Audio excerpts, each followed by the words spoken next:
جب خندق کی جنگ میں صحابہ نے خندق کھودی تو وہ 30 فٹ چوڑی تھی، 30 فٹ، اور وہ 22 فٹ گہری تھی، 22 فٹ۔ تو 10,000 کا لشکر تھا، کوئی اس کھائی کو پار کرنے کی ہمت نہیں کر سکا۔ تو عمر بن عبد ود، یہ بڑا شاہ سوار تھا اور 100 جنگیں لڑ چکا تھا، اس نے پھر اپنے گھوڑے کو اٹھایا اور دوڑاتا ہوا آ کر اس نے یوں جو اس کی لگام کو کھینچا ہے تو اس کے گھوڑے نے چھلانگ لگائی تو 30 فٹ کی کھائی کو پار کر کے صحابہ کے لشکر میں جا کھڑا ہوا۔ کہنے لگا حل من مبارز، ہے کسی کو مرنے کا شوق تو آ جاؤ۔ تو سارے دم بخود ہو کے چپ کر گئے سب۔ تو حضرت علی کی عمر تھی 21 سال، وہ کھڑے ہو گئے، یا رسول اللہ میں جاتا ہوں۔ اب کہ بیٹھو، یہ عمر ہے، عمر۔ اس نے پھر کہا ہے کسی کو جنت میں جانے کا شوق جس جنت کے دعوے کرتے ہو؟ تو کوئی نہیں کھڑا ہوا۔ حضرت علی کھڑے ہو، یا رسول اللہ میں جاتا ہوں۔ ہم نے کہا بیٹھو، یہ عمر ہے، عمر۔ پھر تیسری دفعہ اس نے کہا کدھر گئے تمہارے جنت کے شوق؟ تو پھر حضرت علی کھڑے ہو گئے، کہا یا رسول اللہ مجھے بھیجیں۔ کہا یہ عمر ہے، کہا عمر ہے تو کیا ہے، مجھے بھیجیں تو صحیح۔ تو اچھا کہا جاؤ، پھر ان کے لیے دعا کی۔ تو یہ بچے سے وہ 100 جنگیں لڑا ہوا۔ تو حضرت علی شعر پڑھا کرتے تھے، انا الذی سمتنی امی حیدرا کلیس غابات کریہ المنظرا وفیہم بالصاع کیل السندرا۔ میں وہ ہوں جس کا نام اس کی ماں نے حیدر رکھا ہے، شیر، جو جنگل کا بڑا شیر شہنشاہ ہوتا ہے، اور میری تلوار ناپ تول کے کھوپڑیاں توڑتی ہے۔ تو جب وہ آئے نا تو اس نے پہچانا نہیں، کہنے لگا کون ہو؟ کہا علی۔ کہا بن عبد مناف؟ وہ پیچھے لے گئے۔ کہنی بن ابی طالب کو بھتیجے، تو کہاں سے آ گیا؟ میں نہیں تمہیں قتل کرنا چاہتا۔ وہ اتنا مطمئن تھا، کہ میں نہیں تمہیں قتل کرنا چاہتا۔ کہا چاچا میں تو تمہیں قتل کرنا چاہتا ہوں۔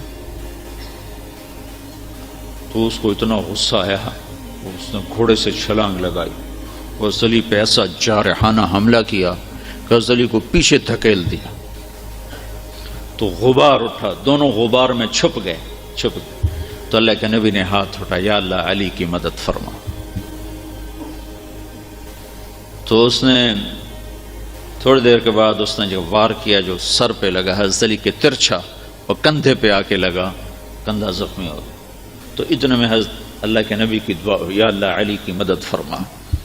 تو حضرت علی نے بڑھ کے وار کیا، اس نے ڈھال پہ روکا، وہ ڈھال کٹ گئی، سیدھا اس کی کھوپڑی پہ لگا اور 2 ٹکڑے ہو کو نیچے گر گیا۔ حضرت حسن اور حسین بیمار ہو گئے۔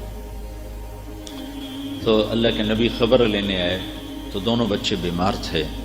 تو آپ نے کہا حضرت فاطمہ سے روزے کی منت مان لو کہ اللہ تعالیٰ بچوں کو شفا دے تو ہم روزے رکھیں گے۔ تو دونوں میاں بیوی نے 3 روزوں کی منت مانی کہ اللہ ہمارے بچوں کو شفا دے، ہم روزہ رکھیں گے۔ تو اللہ نے ان کو ٹھیک کر دیا۔ تو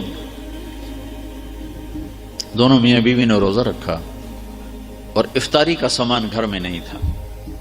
تو ایک یہودی تھا شمعون، حضرت علی اس کے پاس گئے، کہا کوئی مزدوری ہے؟ کوئی مزدوری ہے؟ کہاں ہے؟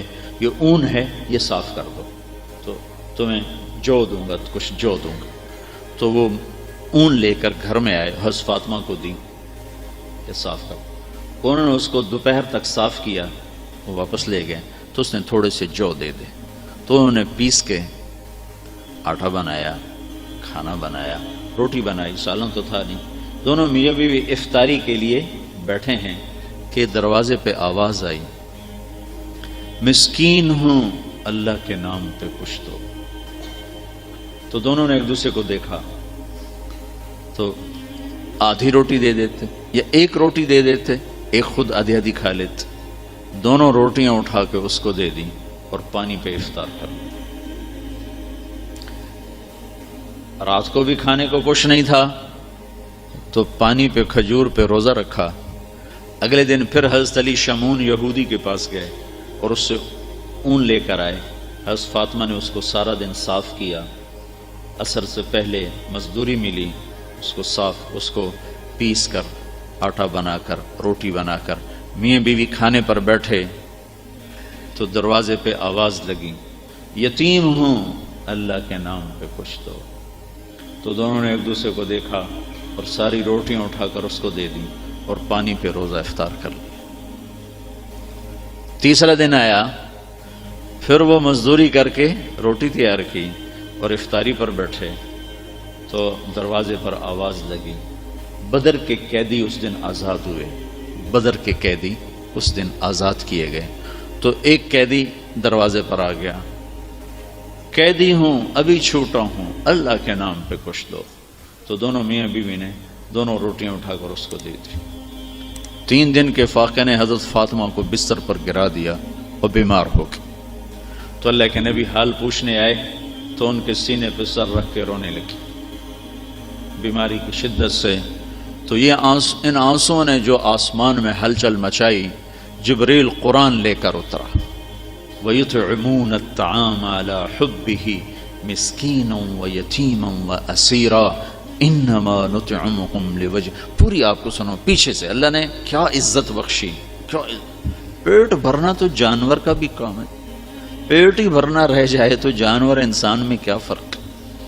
ان الابرار یشربون من کاس کان مزاجها کافورا عینا یشرب بها عباد اللہ یفجرونها تفجیرا. یہ میرے بندے ایک دن آنے والا ہے وہ پئیں گے جس کا انہیں تصور بھی نہیں، کافوری شراب پئیں گے.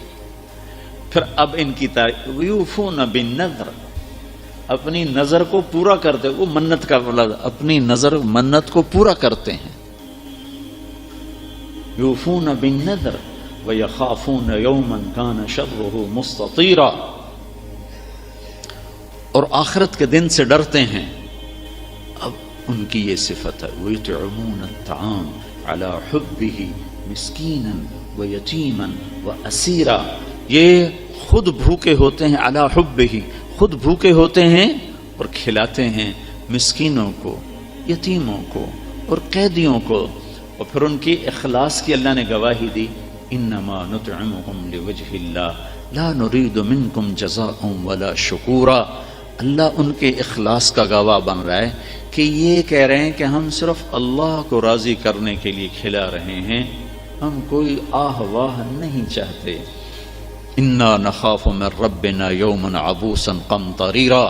ہمیں اس دن سے ڈر لگتا ہے جس دن، جو دن بڑا خوفناک ہیبتناک ہے.